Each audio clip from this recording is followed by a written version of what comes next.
Welcome to Rightly Dividing with Pastor Rob. Hey, we're glad to have you back. This is a series of biblical lectures that we are providing here through the Burneyville Baptist Church and to make Bible study available to everyone. And so we hope you enjoy it. If you enjoy these videos, please hit subscribe, like the video, leave a comment. This helps with the algorithm so that more people can see these videos. We hope that you enjoy it. So God bless. Let's get ready to explore God's Word. All right, so we are studying through the wilderness journeys, and this is going to be our fourth edition in this. And so we're taking this out of Numbers 33 and then going back through Exodus, Numbers, Deuteronomy, a little bit into Leviticus to look at these places where it says that the children of Israel go. Today, we're going to be looking at the third leg of this journey, and which takes us to a place called Rephidim. And Rephidim is going to turn out to be pretty important in the life of the nation of Israel as they begin here. So let's look at this in Numbers chapter 33. It says, they took their journey from the wilderness of Sin and encamped in Dophkah. And they departed from Dophkah and encamped in Alush. And they removed from Alush and encamped at Rephidim, where there was no water for the people to drink. So we'll look here at the map, and this area that we're going to be looking at today in Rephidim is going to be right over in this area. And this area here is close to Midian, and that will turn out to be important. We're getting pretty close to Sinai here. So we're actually going to get to begin to get to Sinai in our next edition here. So it's down here. It's in the Arabian Peninsula. They are wandering through the desert, and they come to this place called Rephidim. Now in Rephidim, there are three important things that we're going to see happen. One is we're going to find in Exodus chapter 17, verses 1 through 7, and that is the issue of water. There's no water to drink. Now we've had a similar episode a little while before, but I think this is one that's you're gonna see is important and one that you remember. The second episode is war. This is really the first battle that this fledgling nation is going to fight. They go into Egypt as a family. They come out as a nation, and God is using these trials, these things, to forge them together as a nation. So we have our first episode of war here at Rephidim. That's in Exodus 17, verses 8 through 16. And then we have the appointing of the judges. And this also happens here at Rephidim, and we find that in Exodus chapter 18, verses 13 through 27. So these are the three things that we're going to look at. Now, I told you that you will remember this episode. This is, all of these things that stick out to us. These are things that we remember. A lot of times we don't remember where they happened, when they happened, what order they happened in. But this is water from the rock, the first incidence of water from the rock. So let's go ahead and read this. We're going to read here in Exodus chapter 17. And the Bible tells us that all the congregation of the children of Israel journeyed from the wilderness of Sin after their journeys according to the commandment of the Lord. Now, I want you to look at this. As we begin to look at this, he's leading them to a place where there's no water. It says they pitched in Rephidim, and there was no water for the people to drink. Now, it's important in this that we understand that God led them to a place where there was no water. And this is actually going to be very important later on, especially when they go into war with the Amalekites. But they all journeyed to this place, but it says, according to the commandment of the Lord. Do you see that? There are those words. It says, according to the commandment of the Lord. They come to this place. I mean, I was thinking about that, how that so many times we think that God will always lead us towards prosperity, that he will always lead us towards a place where everything we need is at. But not so. It says that they were journeying according to the commandment of the Lord, and they came to this place called Rephidim. There was no water for the people to drink. Well, it goes on to tell us that the people did chide with Moses in the first part there of Exodus 17:2a. It says the people thirsted there for water, and the people murmured against Moses. And so here in this place, the people began to complain. They're complaining against Moses. They're complaining against the things that were going on. Moses goes and to God, and he says, God, what's going on here? These people they're going to kill me. You keep leading me to lead the people to places where there are problems. What's going on? But God speaks to Moses, and this is an episode we're familiar with. But the Lord said unto Moses, go before the people.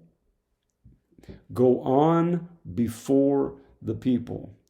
Take with thee of the elders of Israel thy rod wherewith thou smotest the river. Take in thine hand and go. And God said, behold, I will stand before thee there upon the rock of Horeb, and thou shalt smite the rock, and there shall come water out of it, that the people may drink. And Moses did so in the sight of the elders of Israel. So I think this is a very important lesson for us to understand. God is not going to always lead us into places of plenty, but wherever God leads us, he can provide for us. So we see this here. They're traveling through the wilderness. They come to this place called Rephidim. They get there. There is no water. Immediately, the people begin to complain.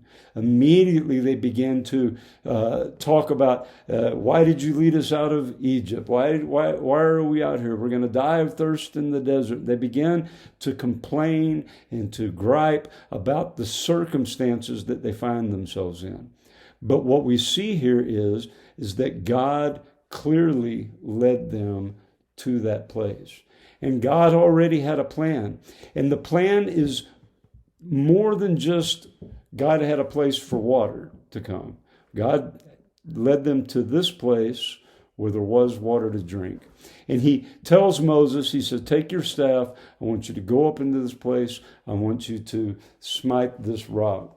And I've always kind of had a picture in my head. Maybe it's these pictures. I've talked about that before. We kind of get pictures in our head built up from when we learn these different stories in Sunday school, that there's this big rock sitting over on the side of the mountain, and Moses goes up and taps it with his stick, and water just starts gushing out of this rock. I was a missionary for many years, and we had come to a place called Cipatla. It's in the state of Hidalgo in Mexico, and it was way up in the mountains, and we had gone up there to visit with a family, and we had been invited to go up there, and we stayed for a few days. And as we came into this place, there was no well there at the house where they were. There was no water.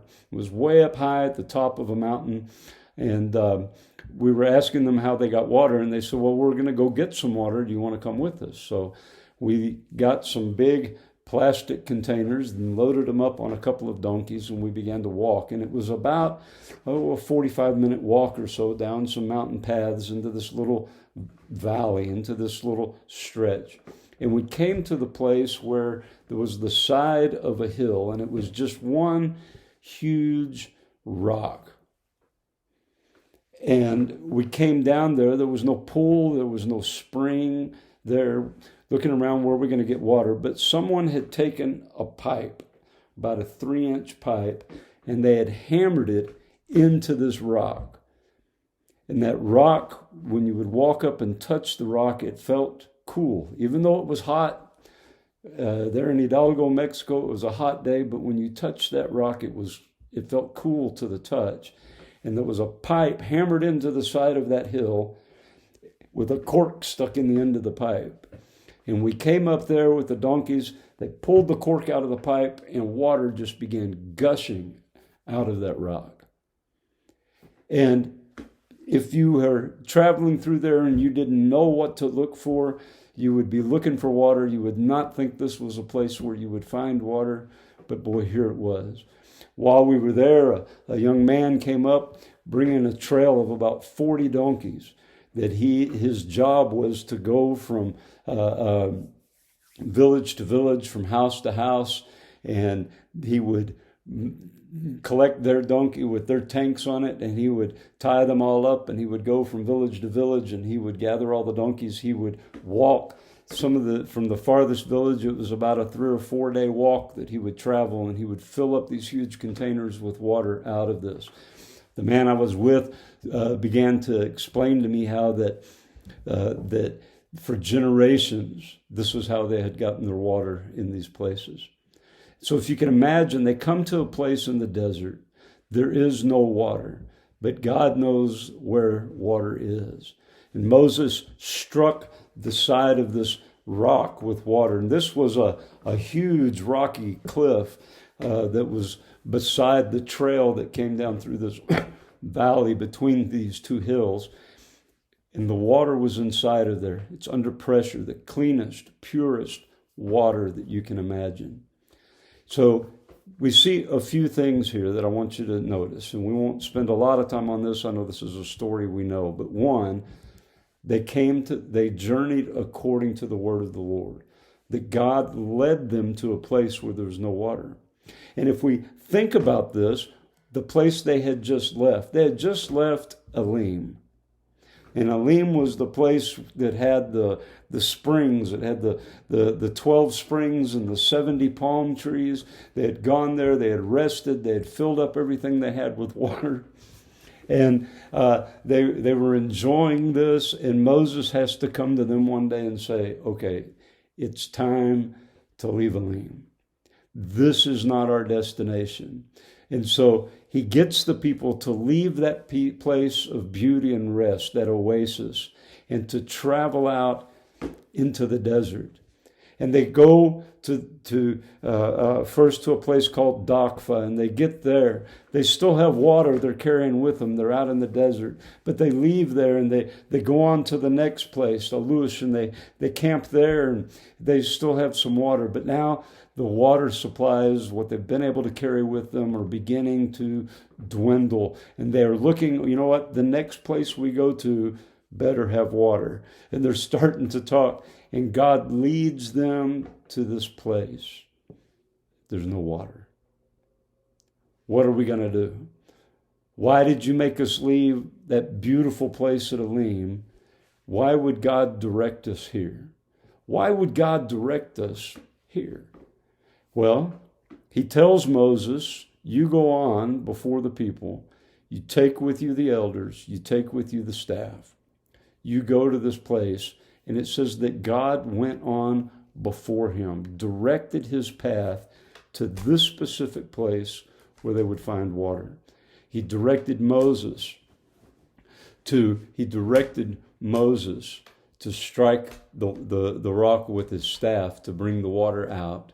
Moses did it in the sight of the elders. Okay, so now they've got water. The people are happy. But why did God lead them to this place? Could not God have led them to a place where there was water? But see, God knew something was going on that they didn't know. There were people that were following them. And it's not the Egyptians. In the last half of Exodus chapter 17, we see this begin to happen, the war with Amalek. Now, this is a battle that you know. You may not know you know it, but you know it. It says here in verse 8 of Exodus chapter 17, then came Amalek and fought with Israel in Rephidim. So here comes Amalek. Well, who is Amalek? Who are these people that they're fighting with?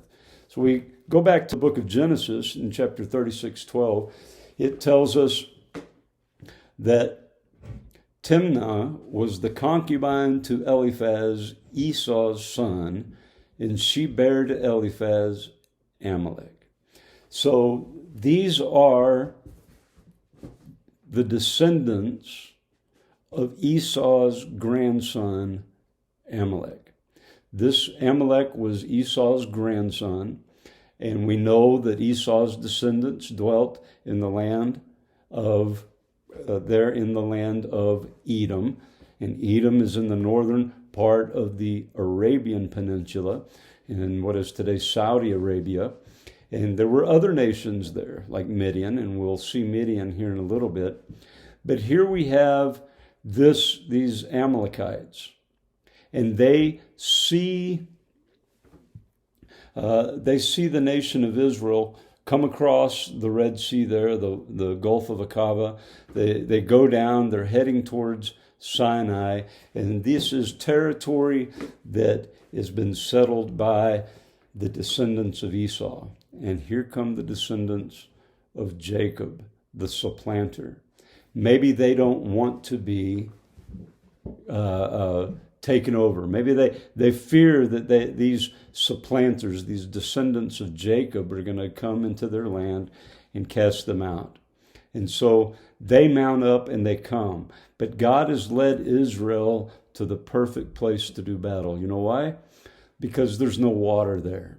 The only ones that know how to get water at Rephidim are the Israelites, the descendants of Jacob. The Amalekites obviously don't know how to get water there, or else they would have already done it. Now, this is an important battle. This is a battle we're going to recognize here in verse 11 of Exodus chapter 17. This says, it came to pass when Moses held up his hands that Israel prevailed, and when he let down his hand, Amalek prevailed. Moses' hands were heavy, and they took a stone and put it under him, and he sat thereon, and Aaron and Hur stayed up his hands, the one on one side and the other on the other side. So this is that battle. The ones where he held his staff. God directs Moses, hold that staff up high, and as long as it's held up high, Israel will win. Boy, and his arms get tired and they start to come down. And eventually they direct him, they seat him on a stone. Aaron and Hur hold his arms up high, and Israel prevails in this battle. So that battle takes place here at Rephidim.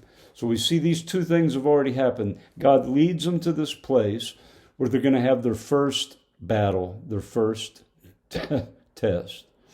And he leads them to a specific place. God sees the battles that are coming. God knows that we're going to face battles. And one of the most important things if you're going to fight a battle is to be the one that picks the battleground, or one that is advantageous for you. So as God is directing them to Rephidim, he knows that they're not going to find water there, but he knows that there is water available. But he also knows that they're coming to a place where they are going to face their first battle. And they left Egypt, they traveled across the Sinai Peninsula, they crossed the Red Sea, they've had armies chasing them. So far, they haven't actually had to do battle. This is their first battle. And God provides for them there. There was refreshment for Israel, none for Amalek. And so God has journeyed and directed them to this place for this purpose. So at Rephidim, we have these two things that have happened. We have water from the rock. We have the war with the Amalekites. We'll come back to these two things in a minute. I just want to quickly look at the third thing that happens here, and that is, this is the beginning of the system of judges in the nation of Israel. This idea of men being called out to be able to judge. And we see this in Exodus chapter 18. Earlier on in Exodus chapter 18, it tells us how that Jethro, Moses' father-in-law, who is from Midian, comes to meet Moses, and he brings with him Moses' wife and Moses' children that Moses had left there when he went back to Egypt. Moses had already been to this place. He leaves Midian. He goes to Egypt. He brings the people out of Egypt. They cross the Red Sea. They've come. They're in Rephidim, which is close to Midian. Jethro hears of what's going on, the battle. Jethro comes down to Moses and says, okay, here's your wife. Here's your children. He's met back up with his family. So in verse 13 of Exodus chapter 18, it says, it came to pass on the morrow that Moses sat to judge the people, and the people stood by Moses from the morning unto the evening. And Moses' father-in-law said unto him, the thing that thou doest is not good. You'll surely wear away both thou and this people that is with thee, for this thing is too heavy for thee. Thou art not able to perform it thyself alone. And thou shalt, so he tells Moses to choose out people. In verse number 20, he says, thou shalt teach them ordinances and laws, and shalt show them the way wherein they must walk, and the work they must do. In verse 25, it says that Moses chose able men out of all Israel, made them rulers of thousands, rulers of hundreds, rulers of 50s, and rulers of 10. So we see here a principle beginning. Now, we have a book in our Bible called Judges, where we have a series of judges out of the different tribes who are used by God to deliver Israel in specific circumstances. These were not the only judges, right? These are judges that dealt with specific circumstances that are recorded in our Bible, but the system of the judges begins here at a place called Rephidim. And Jethro, Moses' father-in-law, sees Moses sitting from early in the morning till late at night, and everybody's coming to Moses with their problems. Jethro says, this is not good. You're going to wear yourself out. It's not good for the people. You're not able to make proper decisions. You can't, nobody is getting good justice. You need some people to help you. So Moses separates out these men. He chooses men out of each tribe, out of each household, out of each area. It says rulers, he said judges over 10s, over 50s, over hundreds. He brings these men together, and Moses instructs them. They kind of become disciples of Moses. And if a problem comes up that's too big for the ruler of 10, the judge of 10, he bumps it up to the judge of 50. And if it's too big for him, it gets bumped up another level until it comes before Moses. And if you notice, this is kind of the way our judicial system is set up, even until this day. We have a set of laws. We have certain people that are trained in those laws. They're trained to make these discernments. These are judges. They go through law school. They learn the laws. They practice law for a while. They become judges. And then we have these different levels of judges. We have municipal courts and county courts and district courts and state courts and federal courts, on up the system, all the way up to the Supreme Court. And this system of judicial jurisprudence, as you would say, is set up and really mirrors what began to be set up here by Moses. These wilderness journeys are important for us to look at, because many of the things that are going to flow throughout the rest of the Bible really began to take root here, because God is taking this group of people, these slaves in Egypt, that he's led them out of their bondage, and he's directing them towards where he wants them to be, Canaan, the land flowing with milk and honey. And along that journey, God is taking this people, and he is molding them and making them into the nation that he would have them to be, with the goal of, you will be my people, I will be your God. And he begins to mold them. He leads them into places of hardship. He leads them into places of plenty. He leads them into places where only God is going to be able to provide for them. He knows they're going to face difficulties. He knows they're going to face battles. But as he's leading them, he leads them into these difficulties in a way that God can provide for them. And so we see these three things. We have the water from the rock. We have the battle with Amalek, where Moses has to hold his staff up on high. And then we have the appointing of judges. These are the three things that happen at Rephidim. This is before they get to Sinai. And that's important. Sinai is one of the most important places on this journey, and we'll begin to deal with Sinai a little bit in our next lesson. So I want to take a minute and apply this to our journey. Okay? We are on a journey. God is molding us into his people. We are on a journey as individuals. We are on a journey as churches. We are on a journey as God's people, from the bondage and slavery of sin into what God would have us to be. And so a couple of things we learn here on our journey. One is that once is never enough. You see, God had already led them to Marah, where there was water, but the water was bitter. And we're going to die of thirst. And God instructs Moses to throw the tree in the water. It becomes sweet, and they were able to drink. And they leads them back out into the desert where they're thirsting again. He leads them to Elim, where there are 12 pools of water, this great oasis. Then he leads them back out into the desert again, where there is no water. And they come to their third stop in the desert with no water. And they come to this place of Rephidim. And again, there's no water, and again, they begin to complain, and God again provides water for them. In our journey, once is never enough. You know, our faith is strong until the next emergency.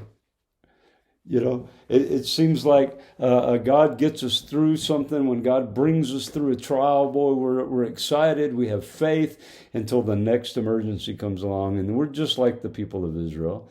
You know, we have a month where our money is short, and we're struggling to pay our bills, and God provides, and everything gets paid, and we're praising God, and everything maybe goes all right for a couple of months, and then we get to that position again, and then it's, oh no, what are we going to do? What are we going to do? It seems like we just continually move from one emergency to the next, and our faith ebbs and flows during these things. You know what? We need constant reminders of God's power and provision.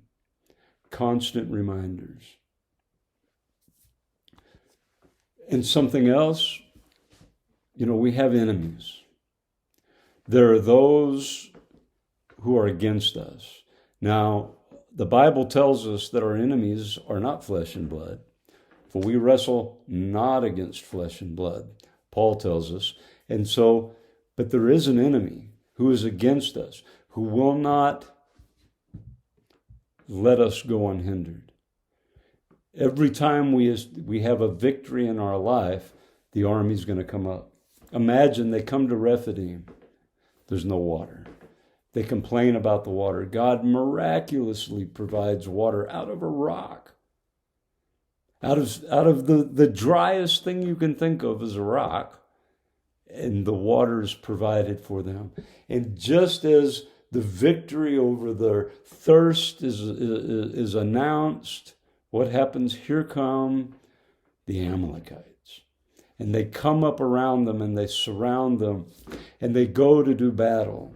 See, on this journey, our journey will not be unhindered. Satan will not allow you to leave your bondage and arrive at your destination unhindered. You will be hindered. But I'll tell you what, our victory comes when we lift up the Lord. Our victory comes through obedience to God, through lifting up the Lord and each other.